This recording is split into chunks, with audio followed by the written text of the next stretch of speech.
ಚಿನ್ನಾರಿ ಮುತ್ತ ವಿಜಯ್ ರಾಘವೇಂದ್ರ ರೈತನಾಗಿದ್ದಾರೆ. ಹೌದಾ? ನೋಡ್ಕೊಂಡು ಬನ್ನಿ. ರೈತನ ಪಾತ್ರದ ಪೋಸ್ಟರ್ ಸಂಕ್ರಾಂತಿ ಹಬ್ಬದ ಹಿನ್ನೆಲೆಯಲ್ಲಿಯೇ ರಿಲೀಸ್ ಆಗಿದೆ. ಮಹಾನ್ ಅನ್ನುವ ಈ ಚಿತ್ರದಲ್ಲಿ ರೈತನ ಕಷ್ಟ ಮತ್ತು ನಷ್ಟಗಳನ್ನ ಹೇಳುವ ಪಾತ್ರವನ್ನೇ ವಿಜಯ್ ರಾಘವೇಂದ್ರ ಇಲ್ಲಿ ಆಯ್ಕೆ ಮಾಡಿದ್ದಾರೆ. ಈ ಪಾತ್ರದ ಮೂಲಕ ರೈತರ ಪ್ರತಿನಿಧಿನೂ ಆಗಿದ್ದಾರೆ.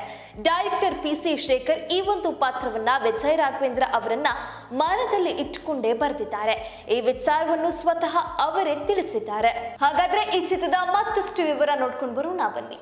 ಬಂಗಾರದ ಮನುಷ್ಯನಂತೆ ಕಂಡ ಚಿನ್ನಾರಿ ಮುತ್ತ ಬಂಗಾರದ ಮನುಷ್ಯ ಎಲ್ಲರಿಗೂ ಸ್ಫೂರ್ತಿನೇ ಬಿಡಿ. ಬೆಂಗಳೂರಿನ ಭೂಮಿಕಾ ಥಿಯೇಟರ್ ಅಲ್ಲಿಯೇ ಈ ಚಿತ್ರ 2 ವರ್ಷ ಓಡಿದೆ. ಆ ಚಿತ್ರದಿಂದಲೇ ಈ ಒಂದು ಲುಕ್ ಸ್ಫೂರ್ತಿ ಪಡೆದಂತೇನೂ ಇದೆ. ಬಂಗಾರದ ಮನುಷ್ಯ ಚಿತ್ರದಲ್ಲೂ ರೈತನ ಸಾಹಸ ಇತ್ತು, ಇತರರಿಗೂ ಸ್ಫೂರ್ತಿ ಆಗುವ ಅಂಶ ಇತ್ತು. ಡೈರೆಕ್ಟರ್ PC ಶೇಖರ್ ಡೈರೆಕ್ಷನ್ ಮಾಡಿರೋ ಈ ಮಹಾನ್ ಚಿತ್ರದಲ್ಲೂ ಅಂತಹದ್ದೇ ವಿಷಯ ಇದೆ. ಈ ವಿಷಯಗಳು ಇರೋ ಈ ಚಿತ್ರದಲ್ಲಿ ವಿಜಯ್ ರಾಘವೇಂದ್ರ ರೈತನ ಪಾತ್ರ ನಿರ್ವಹಿಸಿದ್ದಾರೆ. ವಿಜಯ್ ರಾಘವೇಂದ್ರ ಅವರಿಗೇನೆ ಈ ಪಾತ್ರ ಬರೆಯಲಾಗಿದೆ. ಮತ್ಯಾರನ್ನು ಮನದಲ್ಲಿಟ್ಟುಕೊಂಡು ಆಮೇಲೆ ಚಿನ್ನಾರಿ ಮುತ್ತನಾಗಿಯೇ ಈ ಪಾತ್ರ ನಿರ್ವಹಿಸ್ತಾ ಇರುವಂತದ್ದು ವಿಜಯ್ ರಾಘವೇಂದ್ರ ಅವ್ರಿಗೇನೆ ಈ ಪಾತ್ರ ಬರೆಯಲಾಗಿದೆ ಅಂತ ತಿಳಿಸಿದ್ದಾರೆ. ಬದಲಾಗಿ ವಿಜಯ್ ರಾಘವೇಂದ್ರ ಅವರೇ ಈ ಪಾತ್ರ ಮಾಡಬೇಕು ಅಂತಲೇ PC ಶೇಖರ್ ಕತೆ ಬರೆದಿದ್ದಾರೆ. ಆ ಕಥೆಯನ್ನ ವಿಜಯ್ ರಾಘವೇಂದ್ರ ಅವರಿಗೂ ತಿಳಿಸಿದ್ದಾರೆ.